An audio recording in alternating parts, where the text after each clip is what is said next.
tous et bienvenue sur le plateau de Face au territoire sur TV5 Monde. Mon invité aujourd'hui, c'est Marion Maréchal. Bonjour. Bonjour. Vous êtes tête de liste Reconquête aux élections européennes et on va démarrer tout de suite avec l'actualité de la nuit et de la matinée. C'est Emmanuel Macron, le président de la République, qui est à Nouméa. Le président de la République dit pas de retour en arrière.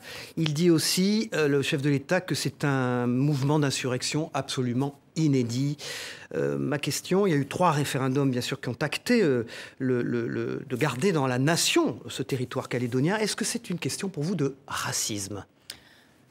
Alors, je ne crois pas du tout, non. Je pense que ce sujet, en effet, pour moi, est clair dorénavant. C'est-à-dire que pendant plus de 20 ans de négociations, dans lesquelles nous avons empêché 40 000 Français de voter sur le territoire calédonien pour ne pas défavoriser le vote indépendantiste, eh bien, malgré cela, vous l'avez rappelé, il y a eu 3 référendums dans lesquels les Calédoniens se sont majoritairement exprimés pour rester français. Et donc, je considère qu'aujourd'hui, l'heure n'est plus à au vous voulez compromis. Dire qu'ils ont acté de conserver le territoire dans la nation. Tout à fait. Et donc, vous expliquez ces troubles. Et donc, non, mais ce que je veux dire, c'est que donc aujourd'hui, d'une certaine manière, comment ? Eh bien, ce que je veux dire, c'est qu'aujourd'hui, pour moi, l'heure n'est plus à la négociation et au compromis, parce que les pillages que je vois, la dimension insurrectionnelle, en réalité, est davantage liée à des jeunes qui expriment leur pulsion de violence en profitant du chaos, si je puis dire, ambiant et de la défaillance, finalement, de l'autorité de l'État pour pouvoir voler, agresser sur fond, vous avez raison d'ailleurs, de haine anti-française et de racisme anti-blanc décomplexé.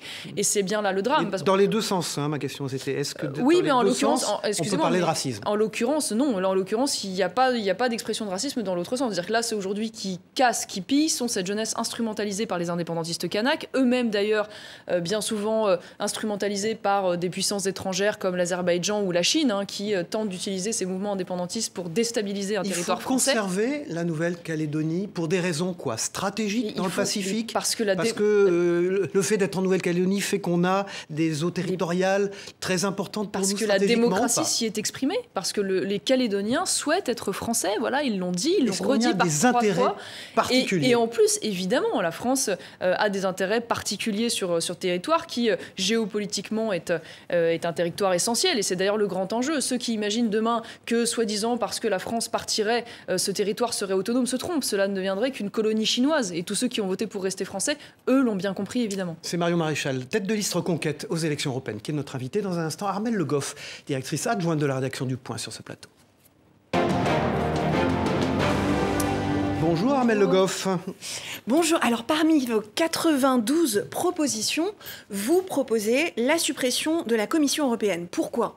La Commission européenne a montré son utilité, par exemple pendant la période du Covid, sur les vaccins, sur les prêts qui ont été débloqués pour les États. Pourquoi la supprimer ? Alors aujourd'hui, je considère que la Commission est l'institution la moins démocratique et la moins efficace des 3 institutions qui dirigent l'Union européenne. En gros, vous avez le Conseil européen qui est l'émanation des exécutifs, vous avez le Parlement européen qui est élu au suffrage universel, et puis vous avez cette Commission qui est l'œuvre de nomination un peu opaque des différents pays. Et donc moi, je souhaite aujourd'hui que cette commission soit supprimée pour devenir le secrétariat général en fait, du Conseil européen. Ça veut dire qu'elle soit plus un exécutif, mais un exécutant. Et que dorénavant, l'initiative législative, qui aujourd'hui appartient exclusivement à la Commission, soit donnée au Conseil européen, puisque c'est là, selon moi, la meilleure manière, finalement, de revigorer la démocratie européenne et donc de faire en sorte que les intérêts des États soient mieux représentés et défendus. Parmi vos autres propositions, vous évoquez aussi le concept de triple frontière. Oui. En quoi ce serait plus efficace ? Je pense que c'est le rôle nécessaire de l'Union européenne en parallèle des politiques nationales pour protéger de façon plus efficace nos frontières. Et donc cette triple frontière, elle se décline comment ? D'abord, frontière nationale, c'est-à-dire réformer l'espace Schengen pour le réserver uniquement aux personnes de nationalité européenne. C'est réformer le droit d'asile pour augmenter la liste, par exemple, des pays sûrs. C'est ensuite protéger la frontière européenne physique avec un blocus naval en Méditerranée qui intercepte les bateaux et qui les reconduit au port d'origine. C'est le financement de centres d'accueil dans les pays de départ pour l'étude des dossiers à l'extérieur des frontières européennes. C'est la fin de la directive sur le regroupement familial. C'est aussi, et ça me semble très important, le fait aujourd'hui de conditionner l'aide au développement, 70 milliards par an donnés par l'Union européenne, au fait que les pays... déjà fait. Non, au fait, non, pas cette condition-là. Au fait J'ai une autre question. Je finis juste là-dessus. Au fait que les pays qui reçoivent cette aide s'engagent à récupérer les clandestins qui n'ont rien à faire sur le sol européen. Giorgia Meloni a été élue sur des sujets immigrés l'immigration en Italie. Pour autant, l'immigration n'a pas diminué en Italie. Eh bien, c'est faux, figurez-vous, puisque en l'occurrence, l'immigration clandestine, elle a des résultats spectaculaires. C'est elle qui a été à l'initiative de l'accord avec la Tunisie, comme vous le savez. Et au premier trimestre 2024, cet accord a permis qu'il y ait moins 70% de débarquement depuis les côtes tunisiennes vers l'Italie. Heureusement qu'elle a été là pour porter cette politique, malgré l'opposition du gouvernement français et du gouvernement allemand qui se sont opposés à sa volonté de mettre là aussi en place un blocus naval. Vous voyez toujours votre tante Marine Le Pen ? Mais ma tante, c'est ma famille, donc évidemment que je la vois, mais dans le cadre privé familial. L'avenir aujourd'hui, vous pensez qu'il est à Reconquête ou au RN ? Je pense qu'il est à Reconquête, pour une raison simple, c'est que moi, en rejoignant Reconquête, après 5 ans d'arrêt de la vie politique, c'est un choix de conviction, d'idées. Et aujourd'hui, nous avons des différences avec le Rassemblement national sur notre programme économique, sur les sujets de société, sur même à certains égards nos propositions européennes. C'est ce qui justifie aujourd'hui que nous soyons un parti distinct qui se présente distinctement aux élections européennes. Et vous n'avez pas des différends au sein de votre propre parti avec Éric Zemmour ? Non, je n'ai pas de différence. Enfin, vous avez lu comme nous ce qu'on a dit la semaine dernière un peu sur vos rapports avec Éric Zemmour. Ils en sont où réellement ? Vous savez, vous avez toujours des rumeurs au moment des campagnes sur les dissensions. Après, ce qui est vrai, c'est qu'avec Éric, on a des débats. C'est logique, on n'est pas toujours d'accord sur tout, c'est évident. Et là, ça va mieux ? Et parfois sur la meilleure manière les débats vont mieux ? Eh bien, écoutez, on en discute. Parfois, on se dispute et puis on aboutit finalement à un compromis et on travaille ensemble. Comme là, il est très impliqué dans la campagne européenne et je le remercie. Et vous travaillerez ensemble prochainement ? Évidemment, il est le président de notre mouvement. Et croyez-moi que si Reconquête est la surprise, je suis convaincue que ça sera le cas aux élections européennes, nous allons compter durablement dans la vie politique et à droite dans les années. Même si le RN est autour de 30% et que Reconquête est en dessous des 10%. Oui, mais vous savez, on ne peut pas comparer de ce qui n'est pas comparable. On est un jeune parti, nous qui avons 3 ans d'existence. Donc tout est encore à faire. Ce dont je suis convaincue, c'est qu'en revanche, nous serons beaucoup plus efficaces au Parlement européen que le Rassemblement national. Parce qu'aujourd'hui, le Rassemblement national, arrivé premier, je le rappelle, en 2014, en 2019, est très isolé dans son groupe au Parlement européen. Il n'a pas réussi à influer sur les politiques européennes. Je ne parle même pas des LR qui font partie de la majorité actuelle d'Ursula von der Leyen, qui sont alliés aux socialistes et aux macronistes. Nous, à l'inverse, nous faisons partie du groupe le plus puissant à droite, encore plus puissant d'après les sondages après le 9 juin, avec nos alliés conservateurs, le seul groupe finalement qui peut battre le groupe d'Emmanuel Macron et renverser la majorité à droite. Pour autant, vous plaidiez auparavant pour l'union des droites. Mais je n'ai pas changé. Mais union ne veut pas dire fusion. Union, c'est-à-dire être capable de mettre autour de la table des sensibilités de droite différentes avec leur singularité pour s'accorder sur l'essentiel. Moi, je vous le dis, demain, je n'ai aucun problème, évidemment, avec notre groupe, à travailler sur des votes en commun avec le groupe du Rassemblement national et toutes les bonnes volontés pour construire des majorités de projets. J'espère d'ailleurs qu'on y arrivera au niveau européen et demain qu'on trouvera le chemin, même en France, pour y arriver. Marion Maréchal, tête de liste Reconquête aux élections européennes et notre invité dans Face au territoire ce matin, la une du Point, Armelle Le Goff. La une du Point sur les influences étrangères et notamment sur le rôle d'Ilham Aliyev, ce dictateur qui en veut à la France, le président de l'Azerbaïdjan. Voilà. Vous en pensez quoi de ce président ? J'en pense que ce serait peut-être moment de remettre en cause le scandaleux contrat gazier avec l'Azerbaïdjan qui a été contracté par Ursula von der Leyen au sein de l'Union européenne et qui en effet finance aujourd'hui un pays qui non seulement déstabilise la France mais viole le droit international, a organisé une épuration ethnique dans l'Artsakh et menace aujourd'hui les frontières d'un pays ami qu'est l'Arménie. Donc à un moment donné, il faut être cohérent sur le plan international. Si on sanctionne à juste titre la Russie et qu'on se détourne à juste titre du gaz russe, tirons-en les conséquences et faisons la même chose pour l'Azerbaïdjan. Merci Armelle Le Goff, directrice adjointe de la rédaction du Point. Dans un instant, Tom Benoît, directeur de la rédaction du magazine Géostratégie sur ce plateau. Bonjour Tom Benoît, et il est question encore et toujours d'Éric Zemmour. Bonjour. Bonjour Marion Maréchal. Alors il y a 20 ans, la France déléguait une partie de sa souveraineté monétaire, pour ainsi dire, à un nouvel organisme, la Banque Centrale Européenne, qui émet donc l'euro. Depuis, vous n'avez jamais prôné une sortie de l'euro, je le crois. Non, je n'ai jamais... Et Éric Zemmour disait sa volonté de rester dans l'Union européenne. Voilà. Non, oui, tout à fait. Je n'ai jamais sorti Je considérais que c'était une mauvaise décision à l'origine, mais qu'au regard de la situation actuelle de la France, notamment sur le plan de l'endettement et le plan financier, une sortie de l'euro serait, me semble-t-il, aujourd'hui plus douloureuse que bénéfique. En quoi l'euro nous protège-t-il aujourd'hui ? Mais c'est sûr, ce qui est sûr, c'est que c'est une monnaie qui a de nombreux désavantages, je vous l'accorde volontiers. Mais vous voulez la conserver ? Non, mais parce que je pense qu'une sortie serait plus douloureuse. Mais en quoi? Donc en quoi l'euro nous protège-t-il aujourd'hui? Si on sortait de la monnaie, vous connaissez tous les mécanismes, notamment sur le plan de l'endettement, la réévaluation d'une partie de la dette détenue par l'étranger, et donc finalement un renchérissement spectaculaire de la dette dans un pays qui est déjà extrêmement fragilisé sur le plan financier, ça me semble pas responsable. Maintenant, je vais vous répondre très clairement sur ce sujet. Moi, j'ai pas de tabou sur la question de la sortie de l'Union européenne. J'en fais pas un dogme. C'est-à-dire que si un jour j'ai... Éric Zemmour, lui, oui. Non, je crois pas. Moi, il a dit clairement sa volonté de rester. Non, mais oui, sachez comme il en fait pas un tabou. Ça veut dire que moi, ma boussole, c'est la défense des intérêts français. Mais si un jour, non, mais pour vous répondre, c'est presque impossible. Il faut quand même être sérieux. Je veux dire, vous aviez parlé même de créer un fonds souverain européen avec Zemmour, un fonds souverain français. Excusez-moi, mais si ça n'est pas possible en étant dans l'euro. Laissez-moi juste finir là-dessus. Bien sûr. C'est-à-dire que si demain j'ai la conviction que les intérêts français seraient mieux défendus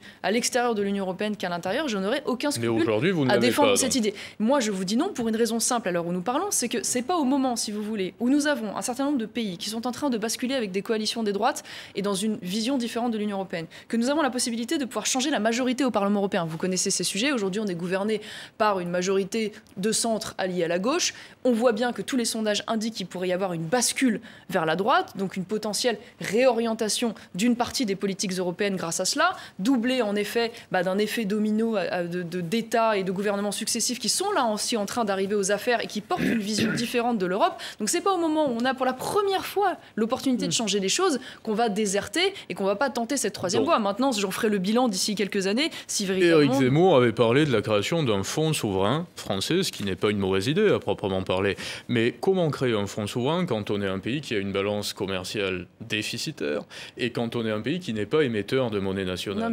J'ai du mal à comprendre. Non, mais j'entends bien, si vous voulez, évidemment, mais là, c'est un objectif qui est fixé pour pouvoir mobiliser l'épargne des Français qui aujourd'hui est sous-mobilisée et pouvoir financer des investissements. Là, en l'occurrence, c'est l'union des marchés de capitaux à l'échelle européenne qui va la mobiliser. Non, mais moi, je considère que c'est beaucoup plus sain, en effet, de raisonner sur ce sujet au niveau national. Voilà, mais je veux dire, par là, si Éric Zemmour arrive au pouvoir, comment fait-il pour créer son fonds souverain? Sur les questions économiques, soyons quand même lucides. Parce que moi, je suis très eurocritique, j'ai pas de problème avec ça, je considère qu'il faut une autre Europe. En revanche, dire aujourd'hui que la situation économique de la France est exclusivement liée à la question européenne est un mensonge.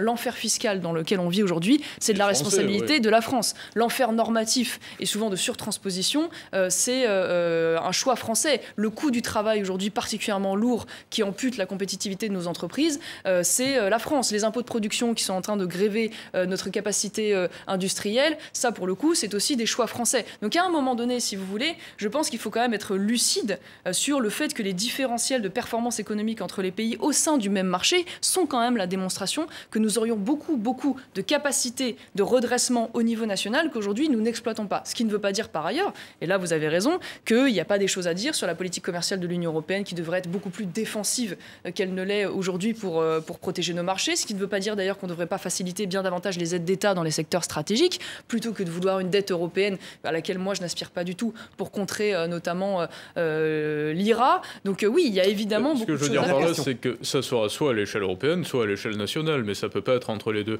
Le sommet Choose France, votre appréciation par rapport à la déclaration d'Emmanuel Macron qui considère que c'est une réussite. Il y a des sociétés comme Amazon, par exemple, qui viennent... L'attractivité de la France. Voilà, l'attractivité de la France, mais principalement pour des GAFAM qui viennent s'accaparer des marchés. Je suis d'accord avec vous. C'est la limite de l'exercice, parce qu'en fait, évidemment, eux, ils en tirent un élément positif, mais moi, je préférerais qu'on parle en effet de la situation des entreprises françaises, parce que ce dont on ne parle jamais sur les plateaux de télévision, c'est qu'il y a aujourd'hui une boucherie dans les tribunaux de commerce, un record de défaillance des entreprises françaises. Donc avant de parler de l'investissement des entreprises étrangères, petites et moyennes entreprises. Voilà. Oui, tout à fait, mais qui sont l'essentiel du tissu économique français. Et donc là, ce qui est vrai, il y a tous les angles. Que proposez-vous pour valoriser ces entreprises? Il y a tous les angles dont je viens de vous parler à l'instant, qui sont leur quotidien, et puis il y a évidemment aussi la question de l'énergie. Il faut être capable de remettre en cause aujourd'hui le fonctionnement de l'AREN qui oblige EDF à vendre 30% de sa production à une concurrence alternative. Exactement. Et ça fait partie des combats que nous mènerons au Parlement européen. Géostratégie Magazine, quelle est la une? Absolument. Que se produira-t-il si la France quittait l'euro en kiosque pour encore une semaine avant le voilà la question. Alors, que se produira-t-il si la France quittait l'euro? On en a parlé à l'instant. Il y aurait mécaniquement un renchérissement de la dette. Maintenant, ça ne doit pas être comment dire ça, c'est votre opinion. Oui, mais bon, en l'occurrence, elle est quand même largement partagée par les experts. Ce qui ne veut pas dire d'ailleurs qu'une fois de plus, il ne faut pas... Vous savez, la première des libertés, c'est d'abord de régler les finances publiques et la dette avant de se poser ce genre de questions. Merci Tom Benoît, directeur de la rédaction de Géostratégie, magazine du groupe Lafon Presse. Marion Maréchal est notre invité, c'est la tête de liste Reconquête aux élections européennes et nous sommes en duplex et en direct de Nice, des studios, des magnifiques studios d'ailleurs, de Nice Matin, Denis Caro. Une question à Marion Maréchal. Oui, bonjour Marion Maréchal. Et voilà Denis Caro. Oui, bonjour Marion Maréchal. La lutte contre le changement climatique ne fait pas partie des 10 combats mis en avant dans votre programme, mais vous dénoncez, je cite, la vaste entreprise écolo-punitive mise en œuvre par Bruxelles. Est-ce que ça veut dire que pour vous, l'urgence climatique n'en est pas une ? Non, pas du tout. C'est juste que je considère que le logiciel aujourd'hui des écologistes tel qu'il est défendu notamment par ce tsunami réglementaire du Green Deal auquel nous nous opposons n'est pas la bonne réponse. Aujourd'hui, ce qu'on dit trop peu aux Français, c'est que la moitié des émissions de gaz à effet de serre qui sont produites sur le sol français, c'est les chiffres du ministère de l'Environnement, sont liées aux importations. Voilà, aux importations. Et donc moi, ce que je crois, c'est que la meilleure manière d'apporter une réponse sur le plan climatique, c'est de produire localement et de produire nationalement. Et donc je ne crois pas que ce soit par l'écologie de la punition, de la réglementation, de l'interdiction qui organise la décroissance agricole et industrielle qu'on y arrivera. Je pense que cette écologie, elle doit être celle de l'adaptation, de l'innovation et de l'incitation.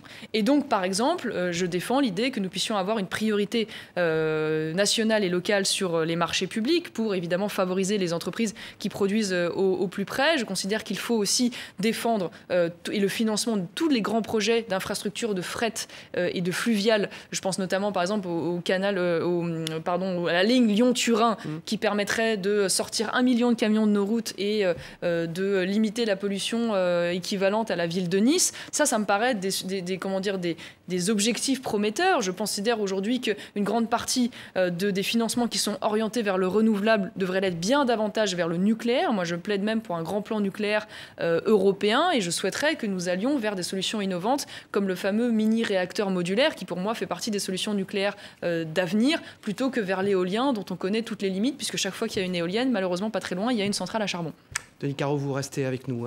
Vous souhaitez quoi à Jordan Bardella ce soir face à Gabriel Attal dans ce débat attendu ? Je ne souhaite pas grand-chose. Pour le coup, ça n'est pas mon sujet que de souhaiter quelque chose aux concurrents. Moi, ce que je souhaite en revanche, c'est que les Européennes ne se limitent pas à ce duel. Voilà, parce qu'aux Européennes, il faut le rappeler, il n'y a pas de vote inutile, il n'y a pas de vote perdu. C'est un scrutin à un tour proportionnel où le seuil pour avoir des élus, c'est 5%. Quiconque a plus de 5% a des élus. Vous regarderez le débat ? Ah bah évidemment, je le regarderai comme je suis l'actualité dans cette campagne. Je connais Jordan, mais enfin de là à lui envoyer un SMS, peut-être pas. Mais en tout cas, ce qui est sûr, et ce dont une fois de plus je veux convaincre les électeurs, c'est qu'ils doivent voter pour le conviction à ces élections européennes. Jordan Bardella, aujourd'hui, vous savez, il est sûr d'être élu. Donc maintenant, je crois plus intéressant de porter d'autres listes qui viendront défendre les intérêts des Français dans d'autres groupes au Parlement européen. Merci Marion Maréchal, tête de liste Reconquête aux élections européennes, d'avoir été notre invitée ce matin dans Face au territoire. Et dans un instant, nous accueillons notre invitée suivant qui est Mélanie Vogel. Voilà, Mélanie Vogel qui est notre invitée maintenant. Bonjour, vous êtes sénatrice, vous êtes coprésidente du Parti vert européen. On expliquera un petit peu tout à l'heure ce que c'est. Une question, les écologistes sont tous mobilisés, quelle que soit leur chapelle, quelle que soit leur tendance face à cette élection européenne dont les sondages aujourd'hui disent qu'elle n'est pas très favorable à votre mouvement, à votre liste? Alors, évidemment que tous les écologistes sont mobilisés. Cette campagne, elle est vitale en réalité. Ce qui est en jeu le 9 juin dépasse largement ce qui va se passer pour notre génération. On va décider de la direction entière que va prendre l'Union européenne.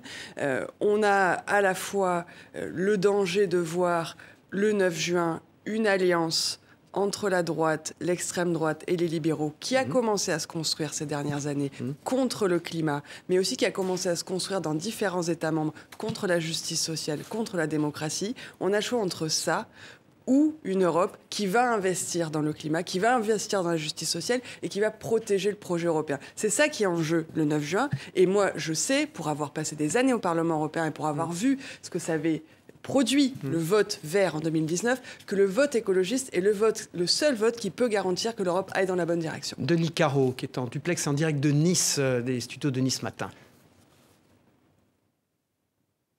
Mélanie Vogel, l'Europe a fait le choix du tout électrique en interdisant les moteurs thermiques à partir de 2035. Alors on voit que les ventes de véhicules électriques marquent le pas en Europe. Les voitures électriques sont très coûteuses. Elles ne sont pas forcément réparables. Elles sont souvent fabriquées très loin, notamment en Chine. Est-ce qu'il faut faire marche arrière sur le tout électrique ?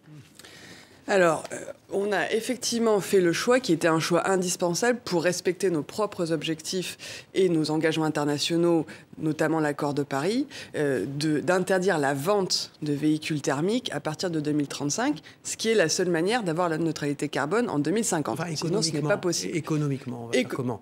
Donc, économiquement, pour que ce soit possible, il faut... D'abord, je voudrais dire que les constructeurs automobiles sont prêts.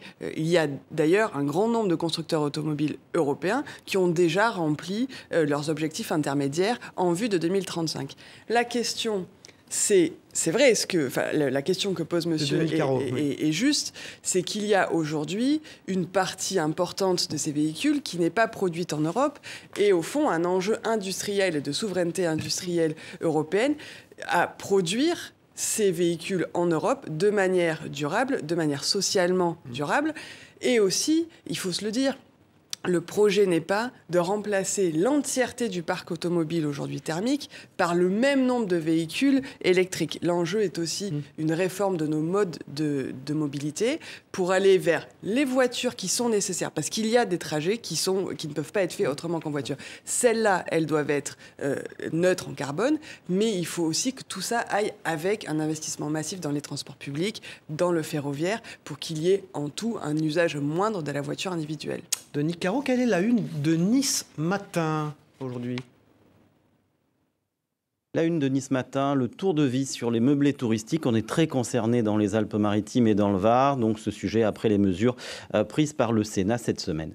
Voilà, Denis Caro, partenaire de cette émission, directeur des rédactions du groupe Nice Matin en duplex et en direct de Nice. C'est Mélanie Vogel, sénatrice, mais aussi coprésidente du Parti Vert européen. On en parlera, Parti Vert européen, dans un instant. C'est Stéphane Vernet, directeur de la rédaction de Ouest France à Paris, qui est sur ce plateau. Bonjour Stéphane Vernet. Bonjour Mélanie Vogel. Les investissements verts. Oui, tout à fait. La liste écologiste prévoit un plan d'investissement massif, 260 milliards d'euros par an pour financer la bifurcation écologique.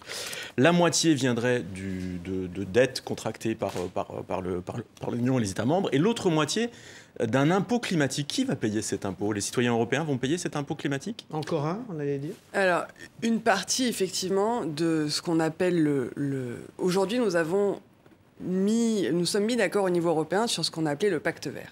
Le pacte vert, c'est une série de législations qui fixe notamment des objectifs.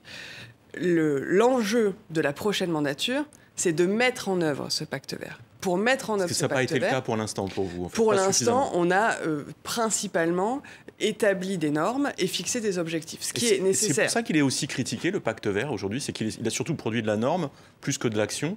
Non, il est critiqué parce qu'il y a une instrumentalisation par un certain nombre de forces politiques de la question. Il considère que pour des raisons électorales, ce qui est intéressant de faire aujourd'hui, c'est de taper sur les normes environnementales. La vérité, c'est que les problèmes auxquels nos concitoyens font face n'ont rien à voir avec les normes environnementales. Elles ont à voir avec la mauvaise distribution des richesses et les injustices liées à la manière dont les richesses sont produites et distribuées dans le pays. Et l'impôt climatique, justement, il peut corriger ça, en fait, parce que c'est un impôt climatique sur les grandes fortunes, ou c'est une sorte d'ISF climatique que vous prévoyez? Alors, donc, si je peux reprendre, on a ce pacte vert. L'enjeu de la prochaine mandature, c'est de le mettre en œuvre, et pour le mettre en œuvre, il faut des investissements. Il faut investir dans la transition. Milliards par an. Donc, on propose 1% du PIB par an, donc voilà, en fonction des calculs. 260 milliards. Donc, pour mettre en œuvre ce pacte vert, il faut investir de l'argent. L'argent est là. Il est là. C'est pas qu'il faut le trouver, il est là, mais il n'est pas au bon endroit. À la fois parce que dans nos politiques publiques européennes, on le dépense au mauvais endroit. Je pense notamment à la politique agricole commune. Et à la fois parce qu'on taxe mal les pollueurs et les grandes fortunes. Donc effectivement, ce que nous prônons, en dehors de beaucoup d'autres mesures, c'est d'avoir une taxation climatiquement juste, c'est-à-dire que les grandes fortunes dont le patrimoine pollue participent. Dont le patrimoine pollue. Oui, bien. Donc c'est ce qu'on appelle l'ISF climatique, c'est ça. C'est-à-dire qu'on a des experts qui diront voilà telle entreprise pollue. Ah, mais c'est pas compliqué de savoir. Expliquez-nous pour les téléspectateurs qui comprennent bien. Quand vous avez un patrimoine, donc vous avez par exemple des actions.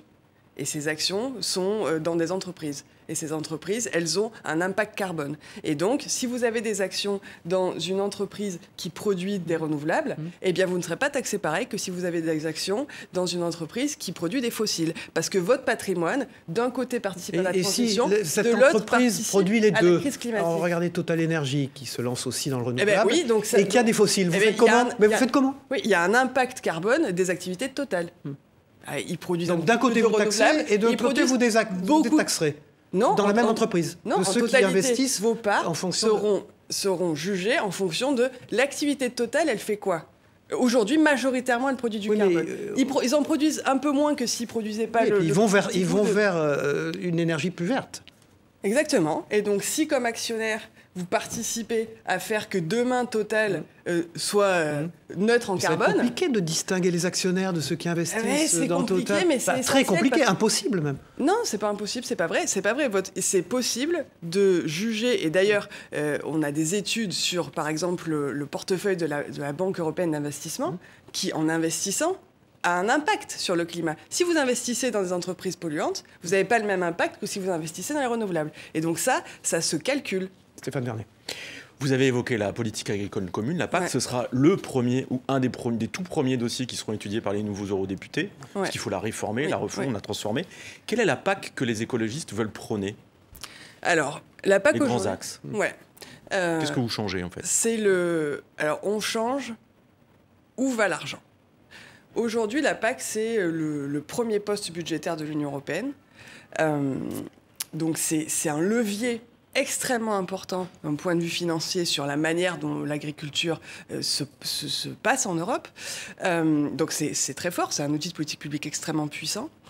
Et aujourd'hui, on a deux problèmes. D'abord, on a 82% des aides qui vont aux secteurs les plus émetteurs et les plus polluants.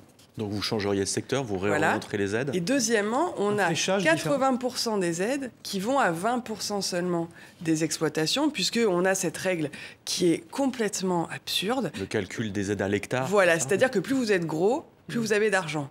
Donc c'est la nature de la production. Voilà, donc il faut changer pour les grands axes ces deux choses, à la fois réorienter les subventions de la PAC vers les fermes et les productions qui vont dans le sens de l'accord de Paris, de la transition vers une agroécologie qui garantisse notre souveraineté alimentaire.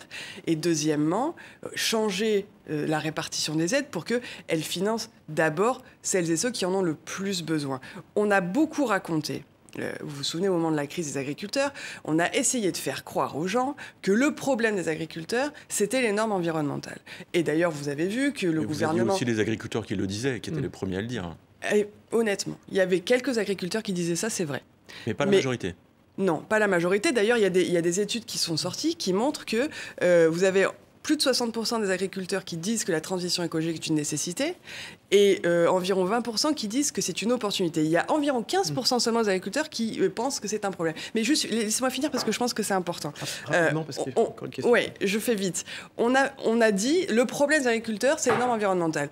Et le gouvernement a mis un coup d'arrêt à certaines normes environnementales. Est-ce que ça a calmé la colère des agriculteurs? Pas du tout. Ça a continué jusqu'à ce que le gouvernement fasse ce qu'on demandait depuis le début, c'est-à-dire régler la question des revenus. Le problème des agriculteurs, c'est qu'ils ne touchent pas la part juste des revenus produits par le secteur agricole. C'est ça le problème. Une question encore, c'est une question sur la santé qui est au cœur de votre programme. Vous avez 4 mesures phares sur l'accès aux soins, la relocalisation des médicaments, la production de médicaments essentiels en Europe. Mais il y a un point qui me paraît intéressant, c'est qu'au nom de la santé environnementale, vous voulez interdire de manière immédiate les polluants les plus nocifs, ce qui est tout à fait compréhensible. Mais est-ce que les agriculteurs et les industriels qui utilisent ce type de substances seraient prêts à s'en passer du jour au lendemain? Est-ce que c'est pas de nature aussi à avoir un impact fort sur un certain nombre de productions? Je pense aux revêtements PFAS pour les poils Tefal, l'utilisation de certains pesticides par les agriculteurs. Est-ce qu'aujourd'hui, ces producteurs peuvent se passer du jour au lendemain des produits les plus polluants?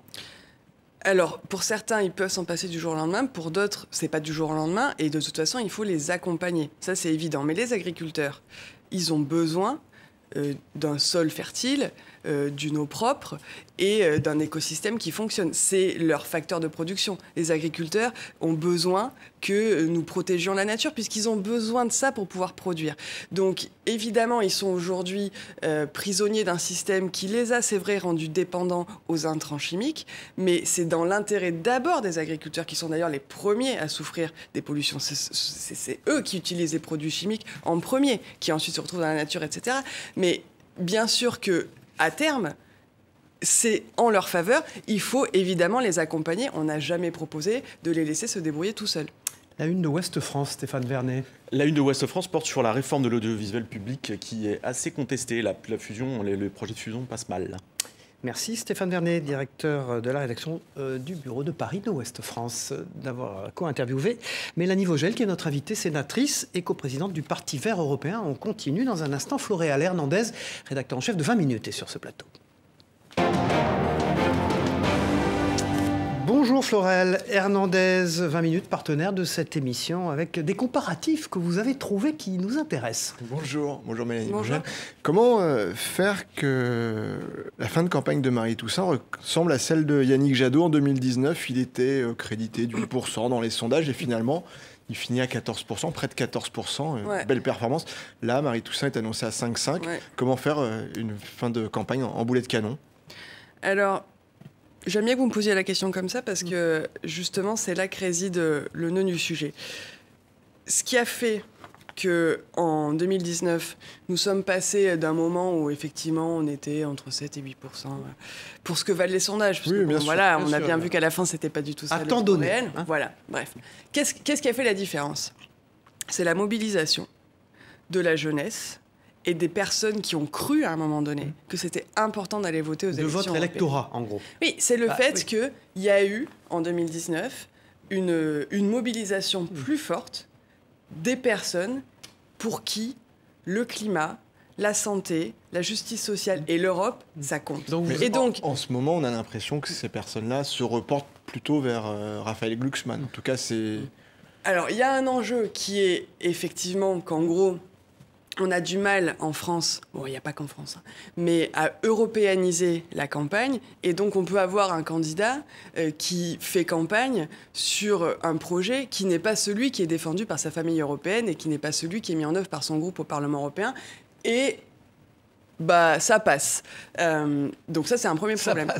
Bah oui, parce que si vous voulez, c'est rare que vous lui demandiez, oui, bah, d'accord, mais c'est pas du tout ce que porte votre famille européenne et c'est pas du tout ce que vous allez faire, en fait, au Parlement européen. Ça, c'est un premier sujet. Le deuxième sujet, c'est que moi, ce qui m'intéresse, c'est pas tellement de lire les sondages, c'est de dire à la fois aux personnes qui ont voté pour les écologistes en 2019, vous avez changé le monde. Le vote écologiste en 2019, c'était la première fois qu'au niveau européen, il s'est passé quelque chose d'aussi fort. C'est la première fois qu'on a fait un changement de direction sur notre modèle économique. Ça, c'est grâce au vote vert en 2019. Vous vous rendez compte de la puissance du vote écologiste que ça a été ?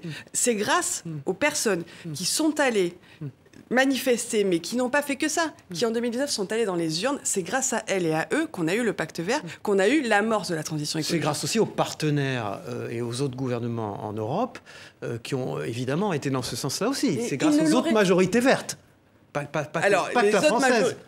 Non, mais bien sûr, mais ça, c'est arrivé après 2019. Il y a eu...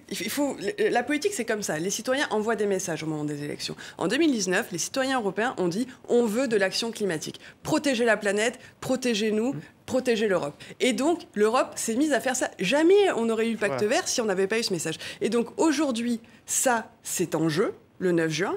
Et la seule manière de continuer la transition et aussi de ne pas laisser l'Europe aux mains de ce qui est en train de se préparer si on n'arrive pas à faire ça, c'est-à-dire l'alliance de la droite, de l'extrême droite et des libéraux, la seule manière de faire ça, c'est d'aller voter écologiste le 9 juin. Et alors, il y a... En regardant les chiffres des élections européennes, les années en 9 vous réussissent, les années en 4 sont moins bonnes.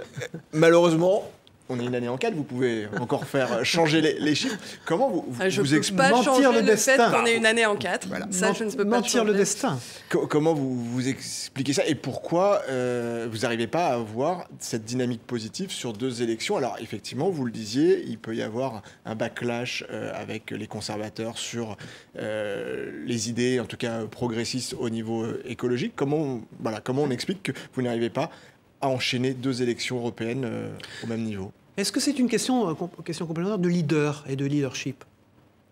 En fait, cette question des... Bon, ça nous fait un peu sourire, les années en 9, les années en 4, comme si... Alors, plus on le répète, plus c'est aussi une prophétie autoréalisatrice. Hein. C'est pas forcément le cas dans les autres pays européens. Il n'y a pas, quand on regarde le groupe écologiste au Parlement européen, un refus comme ça. Voilà. Vraiment, ça dépend des pays. Et donc, moi, je suis pas... Ça dépend pas des leaders. Je fais pas de la numérologie. Ça je dépend crois pas des leaders, dans d'un leadership, d'un charisme de celui Non, qui... mais ça dépend évidemment de tire la la campagne. liste.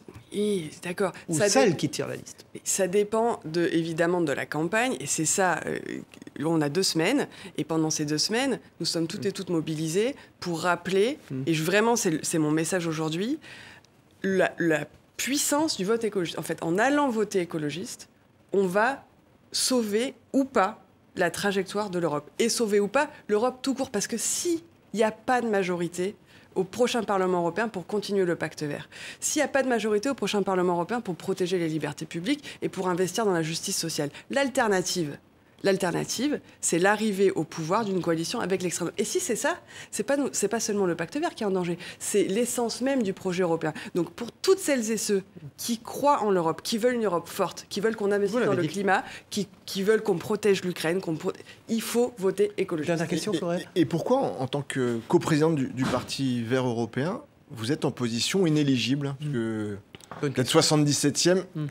Il y a peu de chances d'y arriver. Il faut qu'on fasse 78%. Voilà, un score à l'albanaise vous permettrait d'y aller. Voilà. Parce que ça vous a pas échappé, mais je suis sénatrice. Et vous tenez à votre poste au Sénat. Écoutez, je fais des choses au Sénat qui me paraissent pas complètement inutiles. J'ai notamment travaillé sur l'introduction du droit à l'IVG dans la Constitution. Justement, est-ce que ce sera un des premiers dossiers que les Verts porteront de cette nouvelle mandature européenne? Ça fait partie des priorités de notre campagne, effectivement, d'introduire... Donc on a réussi à faire ça en France, une magnifique victoire qui a été portée par l'ensemble de la société. Mais pour qu'elle prenne corps et pour qu'elle soit liée à ce qui est pour nous la citoyenneté européenne, il faut que ce droit puisse être garanti pour tous les citoyens et toutes les citoyennes européennes où qu'elles vivent. Et donc, non seulement on veut inscrire le droit à l'IVG dans la Charte des droits fondamentaux, mais on veut aussi garantir, et comme je suis à la télé et des gens qui écoutent, il faut signer l'initiative citoyenne européenne « Ma voix, mon choix », qui est une proposition d'avoir un système au niveau européen qui garantisse que toutes les personnes qui vivent dans des pays où l'avortement n'est pas accessible puissent, grâce à l'Union européenne, y avoir accès quand même en étant financées pour aller dans un autre pays pour y avoir accès. Et ça, c'est l'Europe qu'on porte, une Europe des droits où les droits fondamentaux comme celui d'avoir recours à l'avortement soient garantis pour toutes et tous, quelle que soit sa nationalité et où qu'on vive. La une de 20 minutes, Floréal Hernandez, vous en êtes le rédacteur en chef. Oui, c'est à propos du Festival de Cannes avec une femme forte, l'héroïne du film de Mad Max, le dernier Mad Max, Furiosa. Un titre drôle, Fast and Furiosa. Merci. Floréal Hernandez, rédacteur en chef de 20 minutes. Mélanie Vogel, sénatrice, coprésidente du Parti vert européen et notre invitée. On poursuit avec l'actualité internationale dans un instant sur ce plateau d'Emmet Korkmaz. Bonjour Demet, on y revient, on en a parlé en début d'émission avec Marion Maréchal, la Nouvelle-Calédonie. La Nouvelle-Calédonie. Mélanie Vogel, vous avez tenu des propos très très durs vis-à-vis du gouvernement et de sa méthode, bomber le torse, jouer au cow-boy. Je ne comprends pas bien cette virulence lorsque vous-même, vous avez voté au Sénat cette réforme électorale sur le corps électoral. Ah non, moi je ne l'ai pas voté. Ah, c'est comme ça. En tout cas, sur le site, je vous l'assure, hein, sur le site du Sénat, c'est ce qui est dit. Vous ne l'avez pas voté. Non. Bon, alors expliquez-nous pourquoi vous ne l'avez pas voté. Oui, alors, avec plaisir. La question reste valable dans l'autre sens. Oui, donc, non, les écologistes ont évidemment voté contre. Largement voté contre. Tous les écologistes ont voté contre ce projet de loi constitutionnel pour la raison suivante. La Nouvelle-Calédonie a été une colonie de peuplement. Nous avons eu des violences considérables dans les années 80 qui ont mené aux accords de Matignon puis à l'accord de Nouméa. L'accord de Nouméa... Ça date de Michel Rocard même. Hein. Voilà. L'accord de Nouméa, c'est un héritage politique très précieux, puisque par cet accord, la France s'est engagée, pour la première fois en réalité de son histoire, dans un processus de décolonisation apaisé, agréé, respectueux. L'accord de Nouméa protège un certain nombre de choses pour les Néo-Calédoniens, notamment cette question du corps électoral. L'accord de Nouméa dit, si au bout de 3 référendums, ce qui a été le cas. Voilà, même si nous contestons la légitimité du 3e référendum. Ils ont eu lieu et... Mais même si on ne conteste pas la légitimité du 3e référendum... se sont prononcés. Voilà, même si on accepte, ce qui n'est pas mon cas, mais peu importe, la légitimité du 3e référendum, l'accord de Nouméa prévoit cette situation. Il dit, si jamais, au bout de 3 consultations, il y a toujours un non à l'indépendance, alors, ce qui est notre situation actuelle, alors... toutes les parties doivent se réunir et trouver un nouvel accord. D'accord ? Aujourd'hui, nous n'avons pas de nouvel accord. Et l'accord de Nouméa dit quelque chose d'autre qui est très important. Et la France s'est engagée, la France a donné parole là-dessus. L'accord de Nouméa dit, tant qu'on n'aura pas un nouvel accord agréé sur place, l'accord de Nouméa demeure. Il est irréversible jusqu'à ce qu'un nouvel accord arrive. Or, le corps électoral fait partie de l'accord de Nouméa. Et donc, en imposant au niveau parlementaire français uniquement, sans accord sur place, un nouveau corps électoral, la France trahit sa parole, met à mal la confiance qui avait pu se créer au moment des accords de Nouméa, et en fait met en danger la paix civile. Il faut suspendre ou annuler complètement cette réforme. Moi, je crois que le gouvernement doit faire une chose simple. Il faut qu'ils disent « on s'est trompé, on n'aurait pas dû faire ça ». Vous savez, c'est dur parce que moi, j'ai fait les débats en séance et on a été tellement à leur dire, si vous faites ça, si vous insistez... Vous les avez alertés beaucoup. On leur a dit, ça va craquer, on va avoir des violences, on pourrait avoir des morts. Et c'est vraiment le moment où ça ne vous fait pas plaisir d'avoir eu raison, franchement. Et donc, il y a un moment donné... il faut reconnaître ces erreurs. C'est une erreur historique qu'ils ont fait. Ils peuvent encore l'arrêter.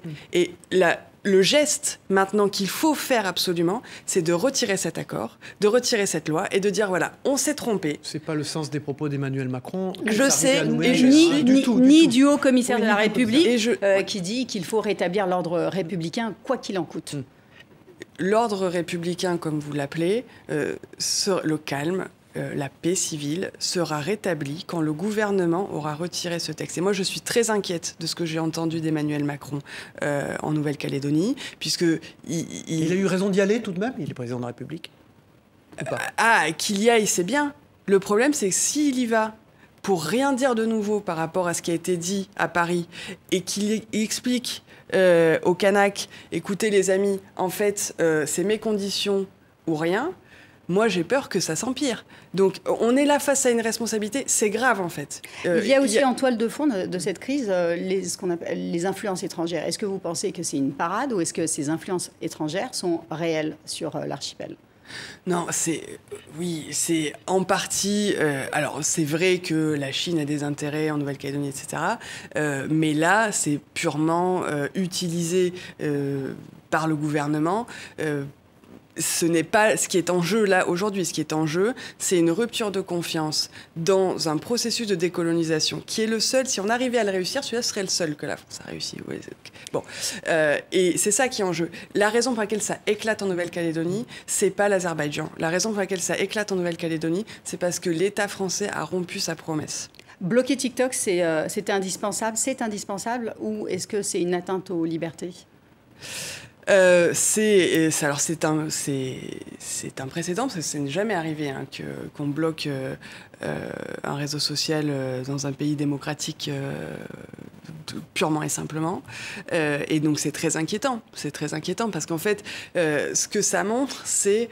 En fait, le gouvernement fait exactement l'inverse de ce qu'il devrait faire. Au lieu de renforcer les mesures sécuritaires, je ne dis pas que TikTok, il n'y a pas des sujets avec TikTok, mais au lieu de dire « nous prenons notre part », notre part de responsabilité dans cette affaire, c'est que nous avons été entêtés dans un projet qui ne pouvait mener qu'au drame. Ça, c'est notre responsabilité. Nous prenons notre responsabilité, nous retirons ce projet. Et vous prenez votre responsabilité de l'autre côté, et on se remet autour de la table. Et le gouvernement ne fait pas ce premier pas. Il fait tout un tas d'autres. L'ordre républicain, interdiction de TikTok, l'état d'urgence, etc., avant de faire la première chose, qui est de prendre sa part de responsabilité. Alors, je voudrais également vous faire réagir sur la décision simultanée hier de la Norvège, de l'Irlande et de l'Espagne de reconnaître l'État palestinien. Paris estime que ce moment n'est pas encore venu, ou en tout cas, ça n'est pas le bon moment. Quelle est votre position sur cette question? Non, moi je crois qu'il faut reconnaître l'État de Palestine. D'ailleurs, l'Assemblée nationale et le Sénat ont déjà voté pour la reconnaissance de la Palestine, mais ça n'a pas été porté au niveau du gouvernement. Pourquoi ? Qu'est-ce qui Parce qu'il n'y avait pas la volonté politique de le faire à ce moment-là. Pourquoi d'autre et donc, gouvernement socialiste. Mais il n'y avait pas de majorité politique pour le faire. Je crois qu'aujourd'hui, c'est important, c'est un signal indispensable. Et donc, j'espère que la France va se mettre dans les pas de l'Espagne, de la Norvège et... Norvège, Irlande, Espagne. Et de l'Irlande, pardon, excusez-moi, pour reconnaître la Palestine aussi. Est-ce qu'il faut une position commune au niveau de l'Union européenne ? C'est effectivement, bien sûr qu'on voit très bien dans ce dossier comme dans d'autres, qu'une des clés pour que nous puissions participer à la paix, c'est que l'Union européenne est une voix plus forte et une voix unie. Et aujourd'hui, on a encore une politique étrangère et de sécurité commune qui répond à des logiques nationales où on a l'unanimité, etc. Et ça nous empêche beaucoup d'avoir une voix commune comme Union européenne. Donc ça fait évidemment partie aussi de nos priorités pour le prochain mandat. La demande du procureur de la CPI de délivrer un mandat contre Benyamin Netanyahou en même temps que 3 leaders du Hamas, pour vous, c'était une erreur de les mettre sur le même plan ou de décider cette... En tout cas, ma lecture, c'est plutôt de dire le fait que les responsables du Hamas sont des criminels et ont commis des crimes de guerre, bon, ça, c'est pas une surprise. Évidemment que le Hamas a commis des attaques terroristes et que ses responsables sont des criminels. Bon. Par contre, c'est vrai que, en fait, la nouvelle de la demande du procureur, c'est de reconnaître que Benyamin Netanyahou, lui aussi, selon le réquisitoire du procureur, aurait commis des crimes de guerre. Ça, c'est un pas important. Alors, il faut que la Cour statue sur cette demande de délivrance d'un mandat d'arrêt. Sur le principe, moi, je suis responsable politique.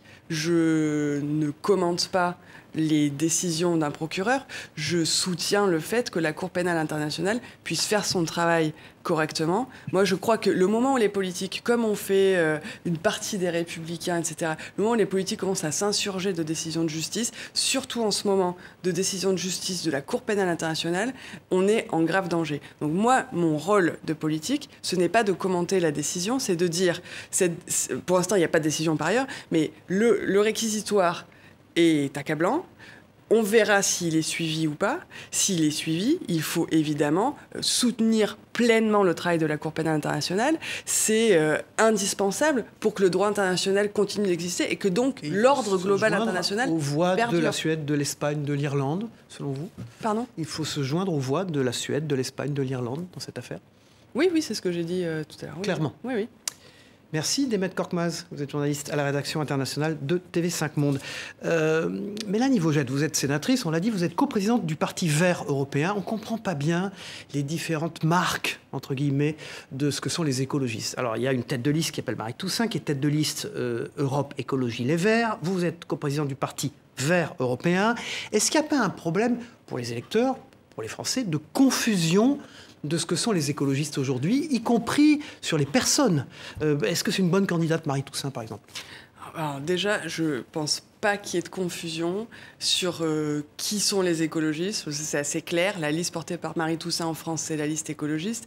Et justement, comme coprésidente du Parti vert européen, je peux vous dire une chose, c'est que la famille verte européenne est, mais de très très loin, de très très loin. Enfin, il y a beaucoup de leaders. Il y a beaucoup de leaders. Bah oui, bien sûr, il y a 27 pays de l'Union européenne, donc si vous voulez... Non, je parle en France, par exemple, aussi. Donc, la famille verte européenne est de loin, mais de très très loin, la famille politique la plus cohérente et la plus unie sur tous les sujets. De donc il n'y a pas de confusion, etc.